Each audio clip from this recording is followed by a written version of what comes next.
नमस्कार, आपका बहुत बहुत स्वागत है। छत्तीसगढ़ के नए मुख्यमंत्री विष्णुदेव साय ने शपथ ग्रहण के बाद कार्यभार संभाल लिया है। सीएम साय ने विधिवत पूजा अर्चना कर मंत्रालय में कामकाज संभाल लिया। इस दौरान उनके साथ डिप्टी सीएम अरुण साव और विजय शर्मा भी मौजूद रहे।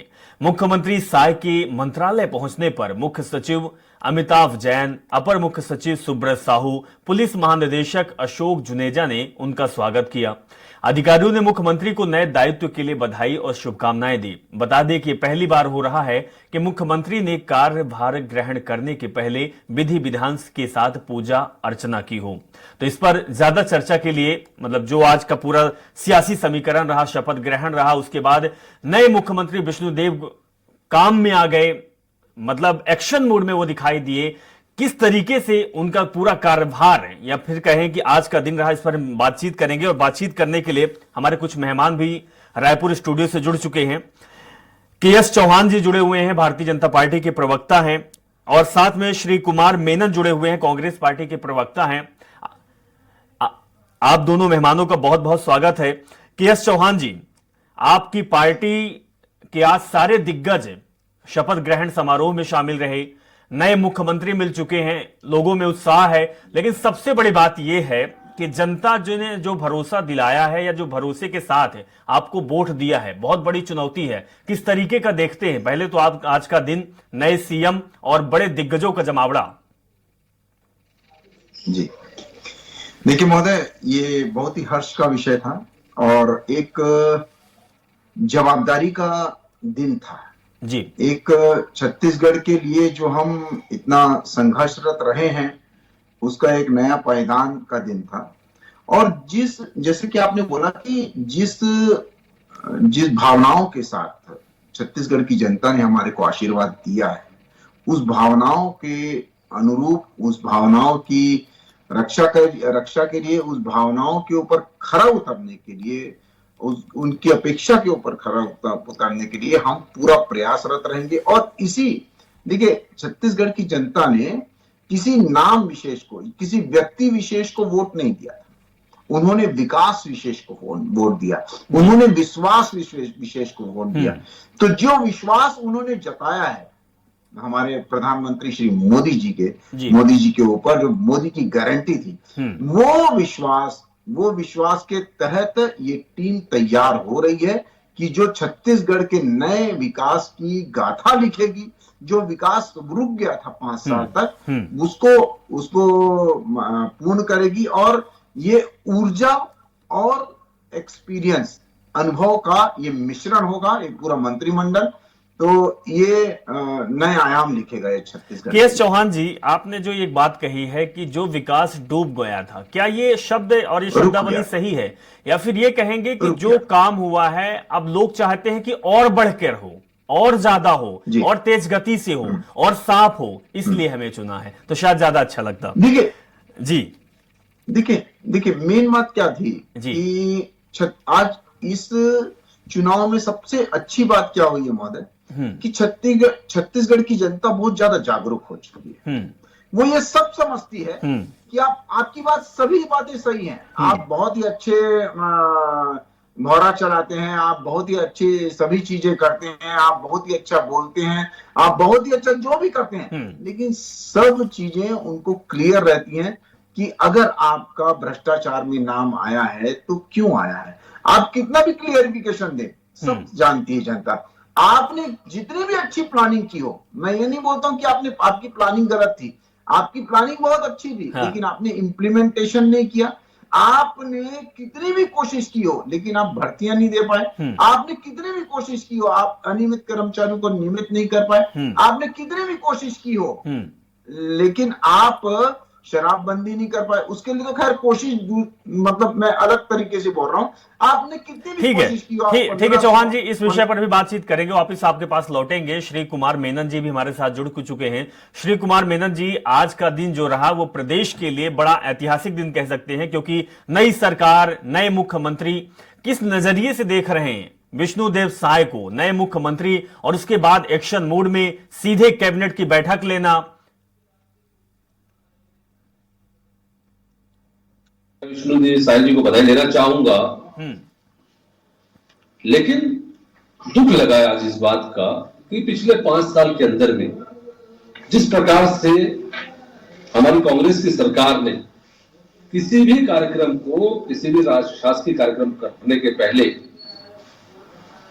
हम जो एक परंपरा की शुरुआत की थी राजकीय गीत गाने की, लगा कहीं ना कहीं आज उसकी कमी महसूस हुई कि आज अगर इस कार्यक्रम की छत्तीसगढ़ की अस्मिता से जुड़े राजकीय गीत से लेकर अगर आज कार्यक्रम की शुरुआत होती जिसमें प्रधानमंत्री, तमाम देश के केंद्रीय मंत्री सब लोग थे, उनके सामने छत्तीसगढ़ का राष्ट्रीय गीत गाया जाता तो छत्तीसगढ़ को सम्मान मिलता, छत्तीसगढ़ की अस्मिता के लिए एक अच्छी बात होती। लेकिन दुर्भाग्य रहा कि वो यहाँ देखने को नहीं मिला।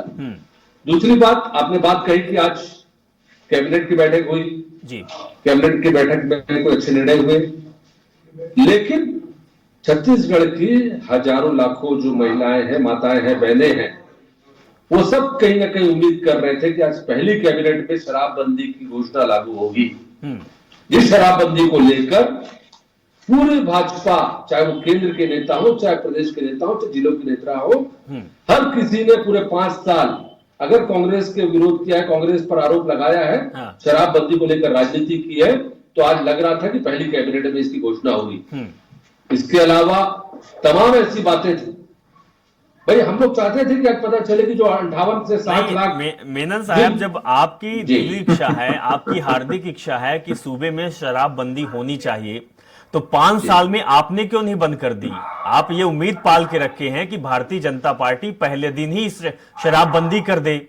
ठीक है, उनका घेरना काम है, शराबबंदी का मुद्दा उठाएंगे, आगे क्या काम करेंगे वो देखना होगा, और आप भी विपक्ष में घेरेंगे। लेकिन उम्मीद आप बड़ी लंबी और बहुत ज्यादा पाल लेते हैं। 5 साल तो आपने किया नहीं, क्योंकि आपने तो चुनाव में इस मुद्दे में आए हुए थे कि शराबबंदी होगी, पूर्णतः शराब बंद होगा। अभिषेक जी, हम लोगों ने जब बात की थी, उसके बाद हमने जो उस पर स्टडी कराया था, हमने जो अपना काम किया था या नहीं कर पाए थे, उसके अपने कारण थे। लेकिन भाजपा ने जो 5 साल पूरे उसके नाम से लेकर महिलाओं के पास गए, माताओं के पास गए, बहनों के पास गांव-गांव गए, और हर जगह उन्होंने एक बात की, शराबबंदी शराबबंदी शराबबंदी। ठीक है, कांग्रेस को उन्होंने टारगेट किया। मेनन साहब, तो चौहान जी से पूछ लेता हूं, लेकिन जो आपके ये कारण थे, आपके जो पर्सनल कारण थे, इसी कारण की वजह से आप विपक्ष में बैठ तो नहीं गए? चौहान जी, आदिवासी लोग, गरीब लोग, किसान लोगों के लिए आवास योजना का आपने बहुत ज्यादा मुद्दा रखा था, और आपने कहा था कि जब हम पहली बार बैठेंगे तो अब आवास देंगे। आज भी हम ये खबर चला रहे थे और हमें उम्मीद थी कि आवास योजना पर साइन, पहली साइन जो मुख्यमंत्री की होगी वो आवास योजना पर होगी, क्योंकि प्रधानमंत्री मोदी ने गारंटी भी दिया था, और हमने सोचा कि प्रधानमंत्री और साथ में लोगों को ये मुख्यमंत्री का तोहफा मिल जाएगा। जी देखिए महोदय, ये भारतीय जनता पार्टी हमारी सिर्फ दिखाने के लिए काम नहीं करती, करने के लिए काम करती है। और जैसे कि हमारे मुख्यमंत्री जी ने विधायक दल का नेता होने के बाद ही ये घोषणा की थी कि मेरी प्रायोरिटी है कि सबसे पहले मैं पीएम आवास योजना के तहत मैं सभी चीजें पूरी क्लियर करूं। अभी हमारा प्रायोरिटी जो अभी 25 तारीख आ रहा है, वो 2 साल का बोनस है, वो भी हमारे को चुकता करना है। हम सिर्फ हवा में बातें नहीं करेंगे, हम जो बातें हैं वो तुरंत जो हो सकती हैं वो तुरंत बातें करेंगे। और उसके बाद अगर प्रधानमंत्री जी ने 18 लाख आवास की गारंटी दी है, उसकी पुष्टि हमारे मुख्यमंत्री जी ने भी की है, तो इसलिए की है क्योंकि हमने 2 करोड़ जो घर है वो पूरे इंडिया में किया है। एक मिनट मेरी बात नहीं सुनिए ना, आपको मैंने पूरा आपके बीच में नहीं बोला है। चौहान जी बात रखिए, इसके बाद मेनन जी के पास जाएंगे। सबसे मेन बात है महोदय कि जिसको देख के छत्तीसगढ़ महतारी ने और छत्तीसगढ़ के वासियों ने हमारे को आशीर्वाद दिया है। हमारी जो घोषणाएं थी उसको पूरा करना हमारी प्राथमिकता है। उसके बाद भी हम लोग जो काम कर सकते हैं छत्तीसगढ़ के विकास के लिए हम करेंगे, लेकिन सबसे पहले हमारी जो पूर्व की जो सरकार थी उसने जो गलतियां की हैं, आपने 1500 विधवा पेंशन नहीं की, स्व सहायता समूह का कर्जा माफ नहीं किया, आउटसोर्सिंग बंद नहीं की, और जो वादा किया था 2500 बेरोजगारी भत्ता देने का वो 4.5 साल के बाद चालू किया, वो भी 10 लाख युवाओं को नहीं, 1,16,000 युवाओं को दिया, जिसके कारण आप आज यहां पर हैं। और दूसरी बात, हमने जो वादा किया है, सबसे बड़ी प्राथमिकता हमारी ये होगी कि जिसको देख के हमारी माताओं बहनों और छत्तीसगढ़ के वासियों ने हमारे को आशीर्वाद दिया है, हमारे को जिम्मेदारी सौंपी है, तो हमारे को जवाबदारी उस चीज की उठानी पड़ेगी सर्वप्रथम कि हम उसको पूर्ण करें। बिल्कुल बिल्कुल चौहान जी, ये आपकी जवाबदेही है, जो आपको जनता ने चुना है, तो इसीलिए चुना है कि आप इस जवाबदेही और इस जिम्मेदारी को बखूबी निभाएंगे। लेकिन चौहान जी, थोड़ा सा मेनन जी का ये कहना है कि शराबबंदी पर आप टिप्पणी जरूर कर दीजिए, कब होगी शराबबंदी? हाँ बिल्कुल, मैं बताता हूँ। देखिए, इनको तो नैतिक जवाबदारी, नैतिक कैसे जवाबदारी हो जाती है कि ये शराबबंदी के ऊपर बोले भी, जो 5 साल उन्होंने महतारियों ने जिस कारण आशीर्वाद दिया आपको। नहीं, ठीक है साहब, उन्होंने आशीर्वाद दिया और जिन्होंने ये वचन दिए थे, वचन पूरा नहीं हो पाया, तभी तो आपको सरकार आपकी बनी। लेकिन अब आप क्या करेंगे? क्योंकि आप तो विपक्ष को बहुत घेरे थे, विपक्ष में थे। सुनिए जी, हम देखिए, कोई भी चुनाव जीतता है या हारता है तो उसके एक ही मुद्दा नहीं रहता है। चौहान साहब, आपसे सिर्फ शराबबंदी के मुद्दे पे आप बता दीजिए, शराबबंदी अब होगी कि नहीं होगी और कब होगी? हाँ, जो अति आप लोगों ने की, हम उसको हम अति नहीं होने देंगे। जैसे कि हमने रमन सरकार में पहले 500 की चौहान जी, बातों को आप घुमा रहे हैं। शराबबंदी पर आपसे सवाल पूछा जा रहा है, 3 बार आपसे पूछ चुका। शराबबंदी कब होगी चौहान जी? शराबबंदी होगी या नहीं होगी? राजगीत का पूछ लीजिएगा अभिषेक जी, राजगीत क्यों नहीं गवाया गया आज? आप सुनिए, राजगीत क्यों नहीं गवाया गया? बताइए चौहान जी, आप ही को सुना जा रहा है। मेरी बात सुनिए, मेरी बात सुनिए। जैसे कि हमने 500 आबादी में हमने शराबबंदी पहले की थी, उसके बाद 1000 की आबादी में शराबबंदी की थी, अब हम लोग 2000 की आबादी में शराबबंदी की थी उस रमन सिंह की सरकार में। और जो घनत्व इलाके थे, वहां से हमने पूरी जो शराब की दुकानें थी वो बाहर की थी। अब वैसा चलिए ठीक है चौहान जी, आप बातों को घुमा रहे हैं। आपने बात की थी, आप रमन सरकार में आपने किया था, फिर आपने 5 साल पहले किया था, 10 साल पहले किया था, अब आप क्या करेंगे जो 5 साल आपको दिया गया है? मेनन जी, आप ये बताइए कि जिस तरीके से भारतीय जनता पार्टी ने बड़े बड़े दावे किए, घोषणाएं किए, धान के मूल्य को लेकर कहा गया कि जो खरीदी मूल्य होगा वो 2500 आपने किया था, 3100 रुपए होगा, महिलाओं को 12,000 रुपए साल में दिया जाएगा, महंगाई भत्ता दिया जाएगा। इस जमीन पर दरअसल काम करना क्या आसान होगा? क्या भारतीय जनता पार्टी इस पर खरा उतरेगी? अभिषेक जी, देखिए, कांग्रेस पार्टी ने जमीन पे बहुत काम किया था, चाहे वो किसानों के लिए हो, चाहे मजदूरों के लिए, चाहे सभी सर्वहारा वर्ग के लिए कांग्रेस पार्टी ने काम किया था। भूपेश बघेल जी की सरकार ने काम किया था। ठीक है, हम चुनाव में कहीं ना कहीं रणनीतिक रूप से या अन्य कारणों से झूठ जीत गए, हम हार गए। लेकिन आज मैं फिर से आपके माध्यम से बोलना चाहूंगा कि आज हमको दुख इस बात का हुआ है कि आज राजगीत गाकर एक अच्छे दिन की शुरुआत करते, छत्तीसगढ़ की अस्मिता के लिए शुरुआत होती तो कम से कम छत्तीसगढ़ के नागरिक को अच्छा लगता। प्रधानमंत्री के सामने छत्तीसगढ़ का राजगीत गाया जाता, उसको अवॉइड किया गया। खैर, कोई बात नहीं, ये उनका अपना विशेषाधिकार है। हमारा ये कहना है अभिषेक जी, 500 रुपए जो सिलेंडर में देने की बात की थी, एक एक परिवार को देने की बात की, ये कब से लागू करेंगे ये बता दें। 2 लाख तक कर्जा माफ करने की बात उप मुख्यमंत्री जी विजय शर्मा जी के सहित बहुत सारे नेताओं ने गाँव जाके किया, उसको हमको निर्णय बता दें। 58-60 लाख महिलाओं को फॉर्म बनाया गया था कि उनको 1,000 रुपए दिया जाएगा, इसके को निर्णय बताएं।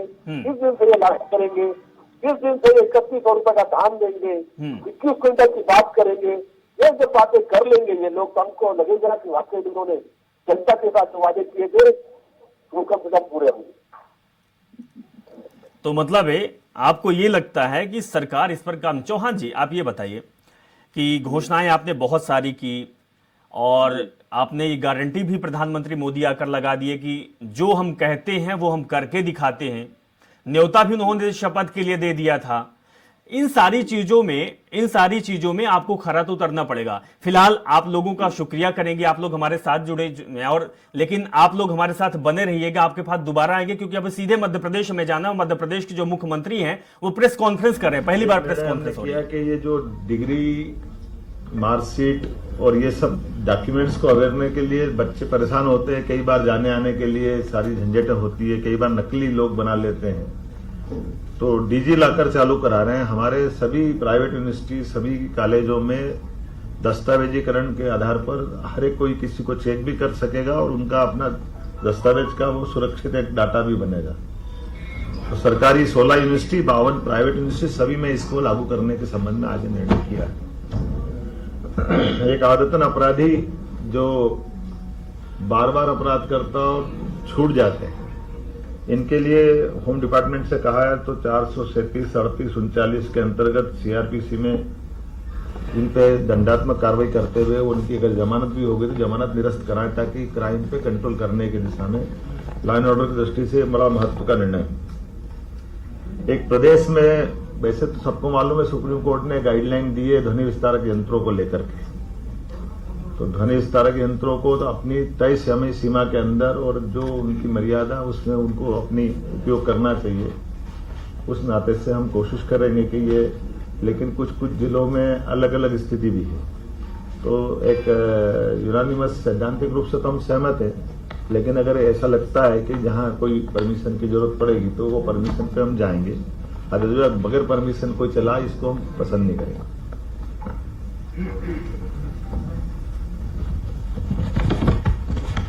साइबर तहसील तेंदुपत्ता संग्रहण के लिए 3000 की प्रति बोरा की जो हमारी सीमा थी, अब उसको 4000 रुपये प्रति बोरा करने के आदेश इसको जारी करने के लिए बता दिया गया है। एक साइबर तहसील का दायरा भी 1 जनवरी 2024 से कोई भी अपना दस्तावेज का पंजीकरण कराता अर्थात रजिस्ट्री कराता तो अलग से नामांतरण कराने के लिए जाए वो परेशान हो, इसके बजाय जैसे रजिस्ट्रार ऑफिस में रजिस्ट्री कराएंगे उसी समय उसकी सारी प्रोसेस नामांतरण की भी हो जाए। तो ये एक सरलीकरण है जिसके माध्यम से एक ऑलरेडी दस्तावेज बन रहा है, तो बार बार अब विभागों में नहीं जाना चाहिए, ऐसी अपेक्षा है।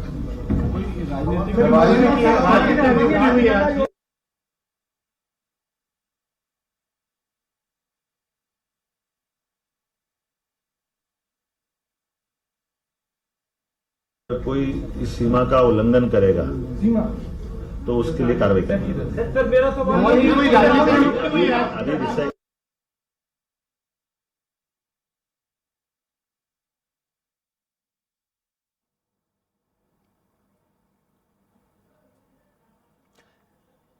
तो ये प्रेस कॉन्फ्रेंस हम सुना रहे थे मध्य प्रदेश के नवनिर्वाचित मुख्यमंत्री मोहन यादव, जो कई मुद्दों पर बातचीत करे हैं।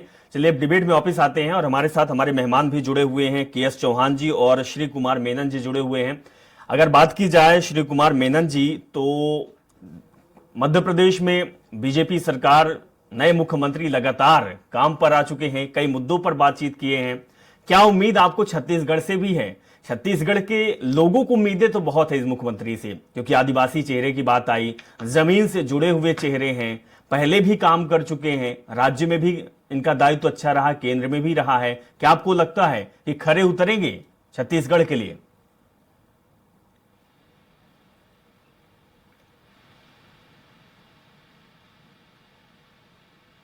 जी मेनन साहब।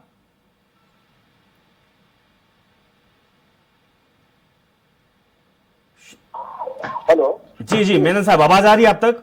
हाँ, अभिषेक जी आ रही है। जी बिल्कुल बिल्कुल, बात रखिए अपनी। मैं यही कहना चाहूंगा कि जो बातें कही गई है या जो बात घोषणा पत्र में इन्होंने कही है, निश्चित रूप से हमारा यही कहना है कि आप घोषणा पत्र जो बातें की करे हैं उसको पूरा करने के प्रयास अगर करेंगे तो निश्चित रूप से जनता आपको साधुवाद देगी। लेकिन जो वादे आपने किए हैं उन वादों में या घोषणा पत्र में जो बातें कही है उन तमाम बातों को करने का समय सीमा तय करें।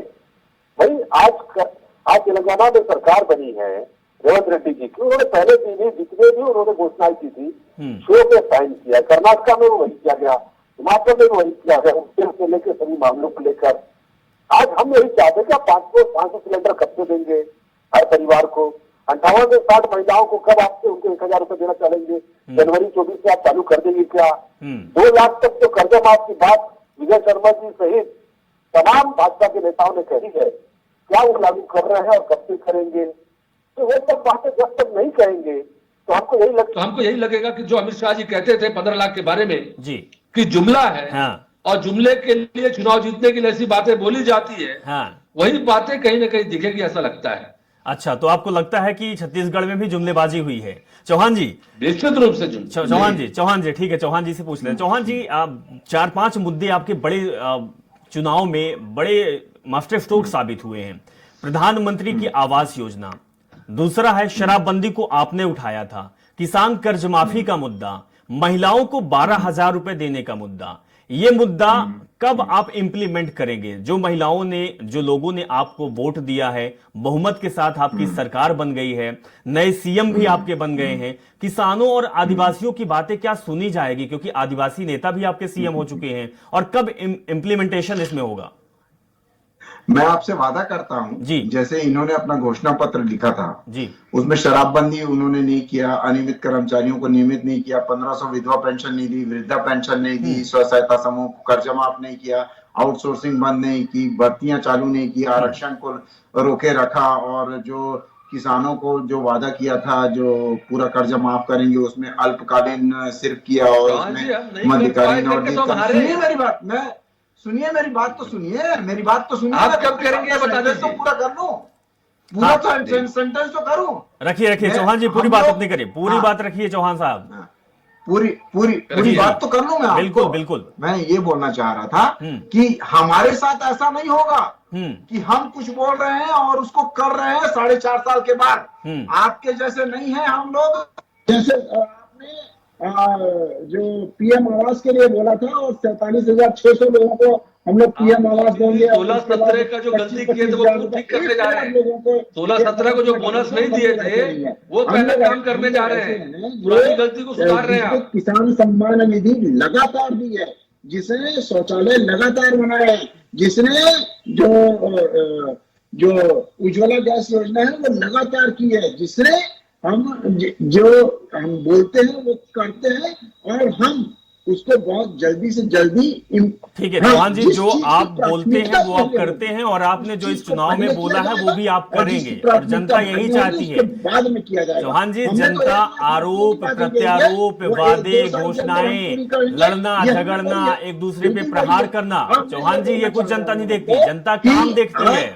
मेनन जी, आपके पास भी एक बड़ा दायित्व है, 5 साल आपने प्रदेश को चलाया है। 4 महीने हो गए सरकार बने हुए। मेनन जी, 5 साल आपने प्रदेश को चलाया है, आपको पता है कि प्रदेश को क्या चाहिए, जनता को क्या चाहिए, जनता के क्या मुद्दे हैं, और किन मुद्दों को लेकर आपको जाना होगा। तो विपक्ष में आप रहते हुए विपक्ष की आपकी भूमिका क्या होगी, और आप ये भी बता दीजिएगा कि विपक्ष का नेता आपका कौन होगा।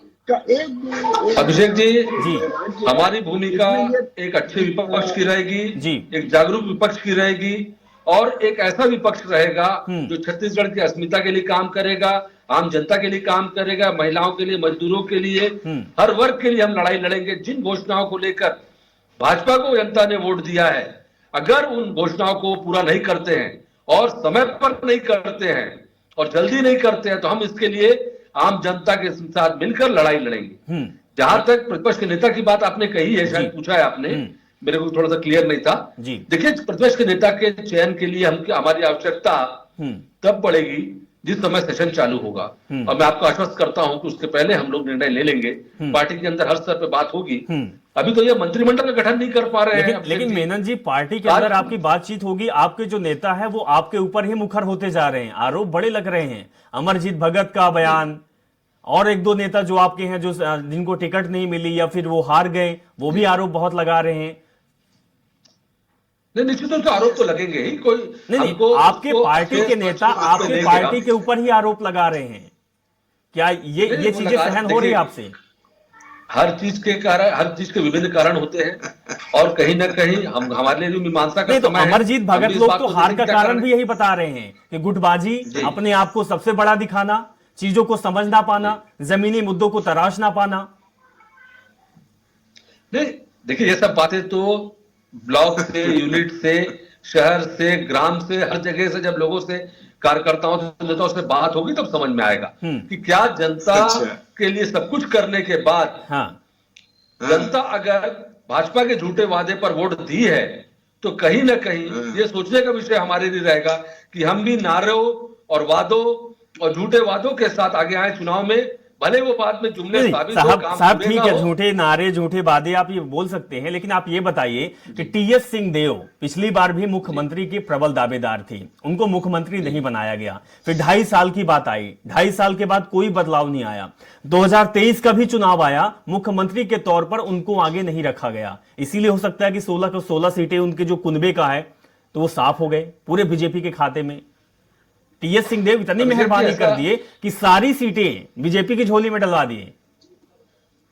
अभिषेक जी ऐसा नहीं है, देखिए चुनाव में जीत हार होती है, विभिन्न क्षेत्रों का, विभिन्न संभागों का अलग अलग ये रहता है, कारण रहते हैं। और रही बात ये निर्णय मुख्यमंत्री कौन रहेगा या प्रतिपक्ष का नेता कौन रहेगा, इसका निर्णय विधायक दल में और हाईकमान मिलकर करते हैं। कहीं ना कहीं उनकी विधायकों की राय ली जाती है और हाईकमान उसके बाद निर्णय लेता है।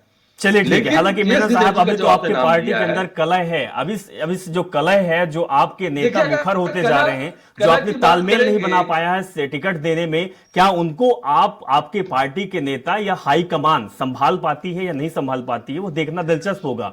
लेकिन भारतीय जनता पार्टी और चौहान साहब जिस तरीके की बात कह रहे हैं कि जो हमने कहा था वो हम पूरा करके दिखाएंगे, जो हमने वादे और घोषणाएं की थी वो हम पूरा करेंगे, जनता ने हम पर भरोसा किया है तो हम भरोसे पे खरा उतरेंगे।